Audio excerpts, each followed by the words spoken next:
दोस्तों, भारत का हर कोना रहस्य और रोमांच से भरा पड़ा है। भारत वो धरती है जिसकी माटी के नीचे सदियों से जाने कितना सोना और खजाना छिपा हुआ है। रहस्यों से घिरा ये खजाना और उसकी कहानियां हर किसी को अपनी ओर खींचती हैं। वैसे देश का शायद ही कोई कोना होगा जहां की जमीन के नीचे दबे खजाने के किस्से आम ना हो। लेकिन हम आपको बिहार की सोन गुफाओं के रहस्य से रूबरू करवाने वाले हैं, जो हर किसी के रोंगटे खड़े करने के लिए काफी है। बड़ी बात तो ये है कि बिहार के राजगीर में ऐसी गुफाएं हैं जहां सोने की परतें साफ दिखाई देती हैं। सबसे बड़ा राज तो उस विशाल दरवाजे का है जिसे आज तक कोई खोल नहीं पाया। कहा जाता है कि ये खजाना महाभारत कालीन राजा जरासंध का है।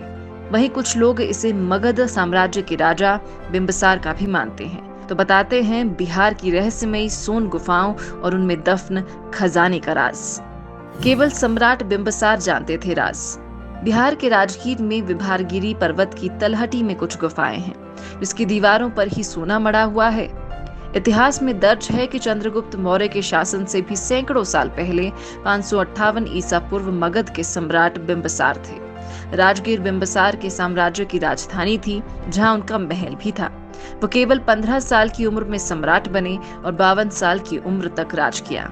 कहा जाता है कि मगध में इतनी संपत्ति थी कि उससे पृथ्वी के कई देशों की अर्थव्यवस्था कम से कम 50 सालों तक निरंतर बिना किसी रुकावट के चल सकती है। बिंबिसार के कार्यकाल के दौरान कई राजाओं ने उनकी अधीनस्था स्वीकार की थी और अपनी संपत्ति राजा को समर्पित की थी। महल में रहते हुए बिंबिसार के दुश्मनों की भी कमी नहीं थी, इसलिए उन्होंने विभारगिरी पर्वत के आसपास कुछ गुफाओं का निर्माण करवाया, जहां उन्होंने महल का सारा सोना, हीरे और जवाहरात सुरक्षित रखे। इन गुफाओं की सुरक्षा के लिए राजा का सबसे अच्छा सैनिक दस्ता हर वक्त तैनात रहता था। इन गुफाओं का निर्माण और खजाने को रखने के राज के बारे में विश्वसनीय सैनिकों के अलावा किसी और को कोई जानकारी नहीं थी। बिंबिसार को राजगीर में ही गौतम बुद्ध से ज्ञान प्राप्त हुआ था। उन्होंने बौद्ध धर्म को अपनाकर उसका संरक्षण करने का निर्णय लिया। इस बात से बिंबिसार का पुत्र अजातशत्रु नाराज था।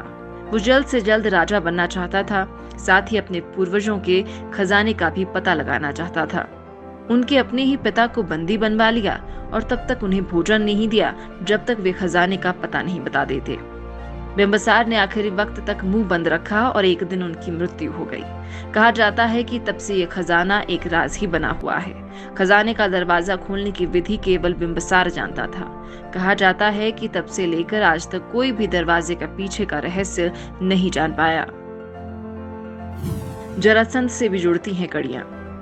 दोस्तों, वैसे तो पुरातत्व विभाग को गुफाओं का मुआयना करने पर जो भी प्रमाण हासिल हुए हैं वे राजा बिंबिसार की थ्योरी को पुख्ता करते हैं, पर यहाँ से जुड़ी दूसरी कहानी भी है। ये कहानी है महाभारत कालीन राजा जरासंध की। जरासंध कंस का ससुर था और उसका वध पांडु पुत्र भीम ने किया था। कहा जाता है कि मगध देश के राजा जरासंध ने अलग अलग हिस्सों में 2 माओं की कोख से जन्म लिया था और राक्षसी जरा ने अपनी माया से उसे एक शरीर प्रदान किया था, इसलिए उसका नाम जरासंध कहलाया। जरासंध बहुत ही क्रूर प्रवृत्ति का था। वो शिव भक्त था और खुद को चक्रवर्ती सम्राट बनाना चाहता था। उसने तय किया था कि 100 राजाओं को युद्ध में हराकर उनकी एक साथ बलि देगा, जिसके बाद दुनिया पर केवल उसे ही राजधिराज माना जाएगा। जरासंध ने अपनी योजना को पूरा करते हुए करीब 86 राजाओं को परास्त किया और उन्हें पहाड़ी किले में कैद कर लिया। इसके साथ ही उसने हारे हुए राजाओं के राज्य के खजाने लूट लिए। उन्हें विभारगिरी पर्वत की तलहटी में सुरक्षित रख दिया। इसके पहले कि वो 100 राजाओं की बलि दे पाता, पांडवों ने उसे युद्ध के लिए ललकारा। जरासंध ने भीम के साथ बिना किसी अस्त्र के कुश्ती लड़ना स्वीकार किया। दोनों के बीच 13 दिनों तक लगातार कुश्ती होती रही। 14वें दिन श्री कृष्ण का इशारा करने पर भीम ने जरासंध के शरीर के 2 टुकड़े कर दिए और उसकी मृत्यु हो गई। इसके बाद सभी बंदी राजाओं को छुड़वा लिया गया। उन सभी ने युधिष्ठिर को अपना राजा स्वीकार किया, पर वे ये कभी नहीं जान पाए कि जरासंध ने उनके खजाने के साथ क्या किया। इस प्रकार वो खजाना गुफाओं में ही दबा रह गया। क्या है गुफाओं का रहस्य?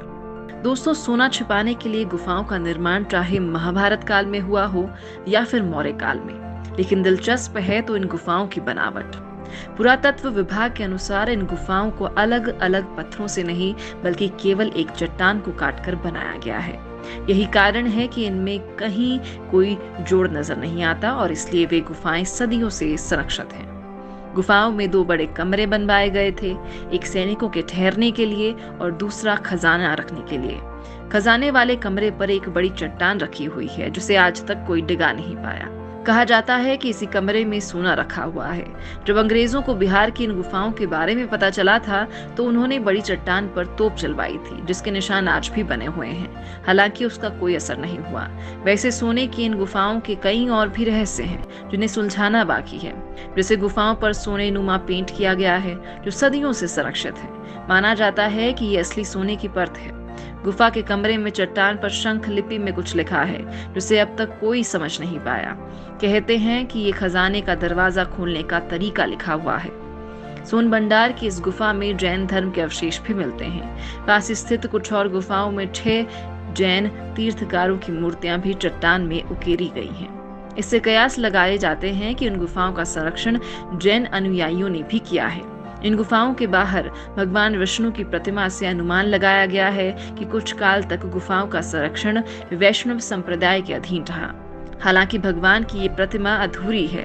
इससे साफ है कि वे किसी कारणवश उन लोगों को भगवान की मूर्ति पूरी किए बिना ही वहां से जाना पड़ा और गुफा के राज हमेशा के लिए राज ही बने रहे। हालांकि आजादी के बाद भी इन गुफाओं में काफी रिसर्च हुआ, लेकिन कोई भी इस रहस्य तक नहीं पहुंच पाया। तमाम तकनीकी इस्तेमाल के बावजूद गुफा के दरवाजे को खोलने में सब नाकाम ही रहे हैं। वैसे अब भी पुरातत्व विभाग लगातार खोजबीन में लगा है। अगर वो इसे खोल पाए तो ये भारत के लिए ही नहीं बल्कि पूरी दुनिया के लिए अभूतपूर्व खोज होगी। अगर आपको हमारा ये वीडियो इंटरेस्टिंग लगा हो तो लाइक करें, शेयर करें और हाँ, चैनल को सब्सक्राइब करना ना भूलें।